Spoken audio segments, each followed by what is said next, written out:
हरिओम सतनाम। आज का विषय है अच्छे कर्मों का फल।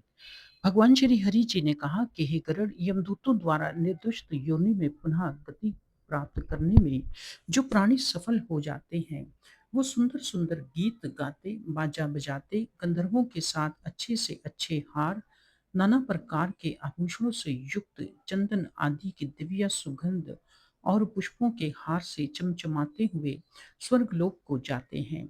पुनः समाप्ति के बाद वो जब स्वर्ग से पृथ्वी पर आते हैं तो राजा अथवा महात्माओं के घर में जन्म लेकर सुखी रहते हैं। इस संसार में अगर प्राणी खोटे कर्म करता है तो उसको फिर से नरक की यातनाएं भुगतनी पड़ती हैं।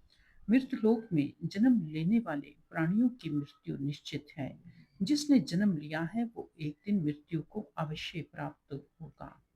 तदनंतर पृथ्वी तत्व में पृथ्वी, जल तत्व में जल, तेज तत्व में तेज, वायु तत्व में वायु, आकाश तत्व में आकाश तथा सर्वव्यापी मन चंद्र जाकर विलीन हो जाता है। ये गरुड़, शरीर में पंच इंद्रियां हैं, इन सभी को शरीर में रहने वाले चोर हैं।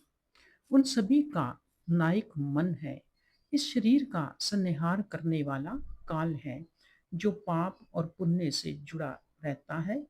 जिस प्रकार घर जल जाने से व्यक्ति दूसरे घर की शरण लेता है, उसी प्रकार पंच इंद्रियों से युक्त शरीर का त्याग करके दूसरे शरीर को प्राप्त होता है।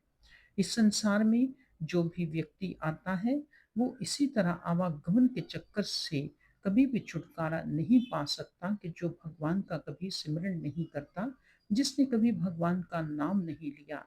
ये मन ही है जो हमें आवागमन के चक्कर में बार बार डालता है और बार बार हम इस संसार में आते और जाते हैं।